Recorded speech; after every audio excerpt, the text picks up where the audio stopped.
semuanya, pada bagian pertama ini kita akan membahas terlebih dahulu bagaimana sih proses pembentukan BPUPKI hingga perannya dalam merumuskan dasar negara Indonesia. Yuk kita simak bareng-bareng. Jadi, kalau kita mundur ke tahun 1942, Jepang mulai mengalami kekalahan dalam Perang Dunia Kedua, salah satunya dalam pertempuran di Coral Sea melawan Sekutu. Kekalahan ini membuat posisi Jepang semakin terdesak termasuk di Indonesia. Nah, dalam kondisi seperti ini, Jepang mencoba mencari dukungan dari rakyat Indonesia. Salah satu caranya adalah dengan menjanjikan kemerdekaan melalui pernyataan Perdana Menteri Koiso pada tanggal 7 September tahun 1944. Sebagai langkah lanjutan dari janji tersebut, kemudian dibentuklah BPUPKI, yaitu Badan Penyelidik Usaha-Usaha Persiapan Kemerdekaan di Indonesia.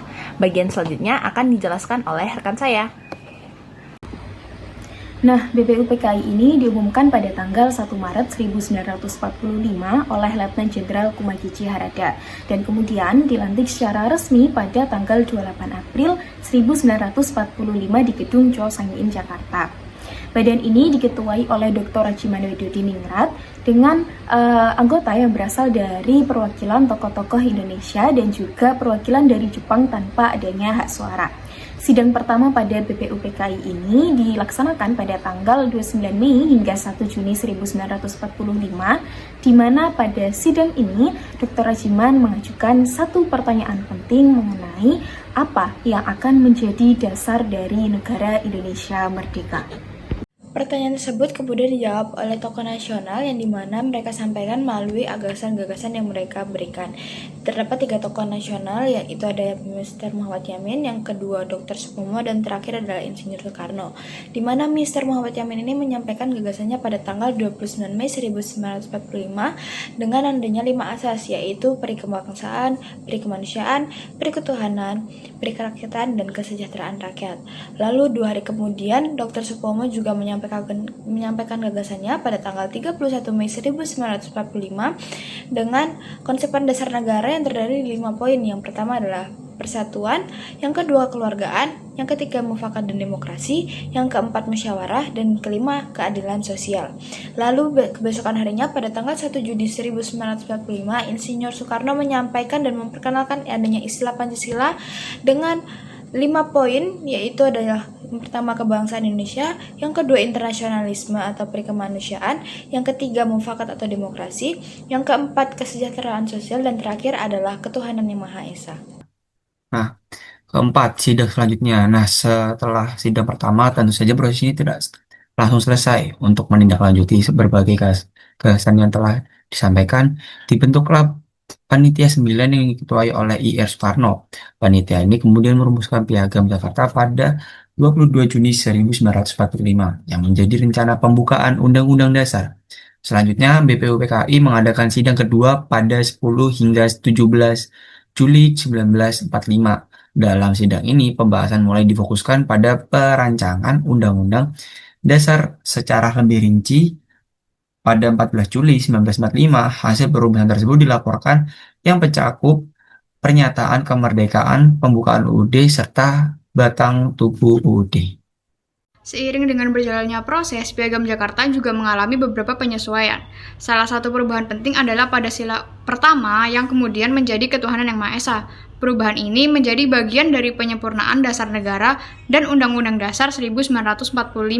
Akhirnya, setelah seluruh tugasnya selesai, BPUPKI resmi dibubarkan pada 7 Agustus 1945. Hasil kerja BPUPKI kemudian dilanjutkan oleh PPKI dalam proses akhir menuju kemerdekaan Indonesia. Saya akan menjelaskan mengenai analisis sosial dari sejarah Pancasila. Dalam perumusan Pancasila, di sidang BPUPKI tidak dapat dilepaskan dari kondisi sosial masyarakat Indonesia yang sangat majemuk. Pada saat itu, Indonesia terdiri dari berbagai suku, agama, budaya, dan juga latar belakang yang berbeda-beda. Keberagaman ini menjadi tantangan yang besar dalam menentukan dasar negara yang dapat diterima oleh seluruh rakyat Indonesia tanpa menimbulkan adanya perpecahan. Di tengah kondisi penjajahan Jepang, muncul kesadaran nasional yang semakin kuat untuk bersatu dan merdeka. Para tokoh bangsa menyadari bahwa tanpa persatuan, kemerdekaan akan sangat sulit untuk tercapai. Oleh karena itu, dasar negara yang dirumuskan harus mampu menjadi alat pemersatu bangsa. Apabila dikaitkan dengan kehidupan yang ada di saat ini, kondisi tersebut masih sangat relevan. Indonesia tetap menjadi negara yang beragam sehingga nilai persatuan harus terus dijaga. Dalam kehidupan sehari-hari, kita dapat mengimplementasikannya dengan menghargai perbedaan, tidak membeda-bedakan teman berdasarkan latar belakang, serta menjaga sikap toleransi dalam lingkungan sosial, baik di sekolah, kampus, maupun masyarakat. Dalam sidang BPUPKI terlihat adanya dinamika perbedaan pendapat antar tokoh seperti Muhammad Yamin, Supomo, dan Soekarno. Masing-masing tokoh memiliki pandangan yang berbeda mengenai dasar negara Indonesia. Yamin menekankan pentingnya nasionalisme. Supomo mengusung konsep negara persatuan yang bersifat kekeluargaan. Sedangkan Soekarno mencoba menggabungkan berbagai gagasan tersebut dalam konsep Pancasila. Perbedaan ini menunjukkan bahwa sejak awal Indonesia dibangun di atas keberagaman pemikiran. Namun, perbedaan tersebut tidak menimbulkan perpecahan, melainkan menjadi bahan diskusi yang konstruktif. Para tokoh tetap saling menghargai dan mencari titik temu demi kepentingan bangsa. Dalam kehidupan sekarang, perbedaan pendapat juga sering terjadi, baik dalam diskusi kelompok, organisasi, maupun media sosial.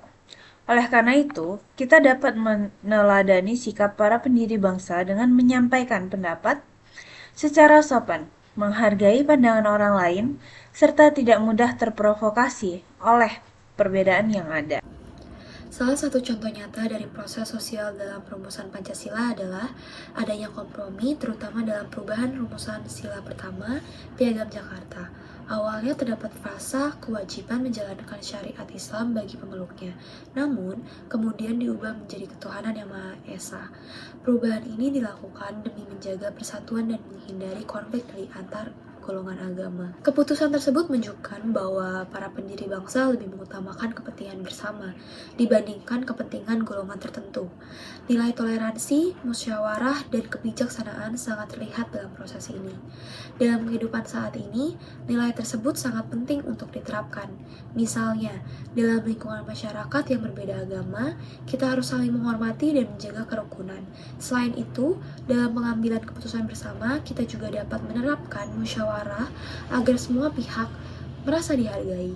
Sikap seperti ini akan membantu menciptakan lingkungan yang damai dan harmonis. Pancasila sebagai hasil dari proses sosial hingga saat ini tetap menjadi pedoman dalam kehidupan berbangsa dan bernegara. Nilai-nilai yang terkandung di dalamnya seperti persatuan, keadilan sosial, dan demokrasi masih sangat relevan dalam menghadapi berbagai permasalahan di era modern ini. Namun, dalam kenyataannya masih terdapat berbagai tantangan seperti konflik sosial, intoleransi, serta ketimpangan dalam masyarakat. Hal ini menunjukkan bahwa nilai-nilai Pancasila masih belum diterapkan dalam kehidupan sehari-hari. Oleh karena itu, penting bagi kita sebagai generasi muda untuk mengamalkan nilai-nilai Pancasila dalam kehidupan nyata. Contohnya adalah dengan bersikap adil terhadap sesama, aktif dalam kegiatan sosial, serta berpartisipasi dalam kehidupan demokratis secara bijak. Dengan demikian, Pancasila tidak hanya menjadi dasar negara secara formal, tetapi juga menjadi pedoman hidup yang nyata dalam menciptakan masyarakat yang harmonis, adil, dan sejahtera. Dari penjelasan tersebut, kita bisa melihat bahwa nilai-nilai Pancasila seperti persatuan, toleransi, dan juga musyawarah masih sangat relevan hingga saat ini. Namun, muncul pertanyaan penting, apakah nilai-nilai tersebut benar-benar sudah dipahami dan juga diterapkan oleh masyarakat, khususnya generasi muda di era digital sekarang? Untuk menjawab hal tersebut, kami telah melakukan survei kepada beberapa responden dengan latar belakang yang berbeda. Berdasarkan hasil survei yang telah kami lakukan, mayoritas responden mengetahui tentang BPUPKI dan tujuan pembentukannya. Sebagian besar juga mengetahui bahwa sidang pertama BPUPKI dilaksanakan pada tanggal 29 Mei hingga 1 Juni 1945, serta mengenal tokoh Soekarno sebagai penggagas istilah Pancasila. Dari segi relevansi, mayoritas responden menganggap bahwa Pancasila masih relevan dan sangat penting dalam kehidupan sehari-hari. Namun, tingkat pemahaman responden masih bervariasi, mulai dari cukup paham hingga kurang paham. Menariknya, sebagian besar responden menyatakan bahwa mereka sering melihat konflik atau polarisasi di media sosial. Bahkan, ada yang menilai bahwa media sosial justru lebih banyak menyebarkan informasi yang menyesatkan. Beberapa responden juga menilai bahwa nilai Pancasila belum sepenuhnya diamalkan dengan baik. Hal ini dipengaruhi oleh beberapa faktor, yaitu minimnya literasi, kurangnya empati dan toleransi, serta maraknya penyebaran hoax. Selain itu, tantangan terbesar dalam penerapan Pancasila di era digital menurut responden yakni arus informasi yang tidak terkontrol, misinformasi, kurangnya pemahaman mendalam, serta kurangnya contoh dalam kehidupan sehari-hari. Kondisi ini diperparah dengan pesatnya penyebaran informasi di media sosial yang seringkali tidak terverifikasi sehingga merubah pola pikir masyarakat. Hal ini menunjukkan bahwa Pancasila masih dianggap penting, namun implementasinya masih menjadi tantangan besar di era digital. Berdasarkan hal tersebut, dapat diketahui bahwa Pancasila lahir bukan dengan hal yang sederhana, tetapi dengan proses, yakni proses perumusan, kemudian perjuangan, dan adanya perbedaan dalam hal perumusannya oleh para tokoh yang merumuskannya. Nah, apa saja prosesnya, yakni pembentukan BPUPKI, kemudian adanya perbedaan pendapat dari para tokoh yang merumuskannya, sehingga lahirlah sebuah Pancasila yang dapat menjadi dasar bagi bangsa Indonesia. Pancasila sendiri memiliki nilai, yakni nilai toleransi, persatuan, dan juga nilai musyawarah. Di era sekarang ini, nilai-nilai Pancasila tentu masih sangat relevan.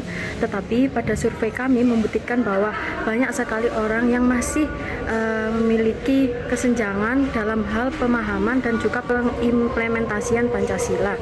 Hal tersebut dapat diketahui dari adanya misinformasi pada era digital ini. Nah, sebagai generasi modern, kami memiliki tanggung jawab untuk mengimplementasikan dan juga mengamalkan nilai-nilai Pancasila dalam berkehidupan sehari-hari, seperti bersikap sesuai dengan norma Pancasila, kemudian berpendapat sesuai dengan norma Pancasila, dan lain sebagainya. Karena Pancasila hadir dan lahir bukan hanya sekedar menjadi dasar, tetapi juga menjadi pandangan hidup dan juga arah untuk bangsa Indonesia.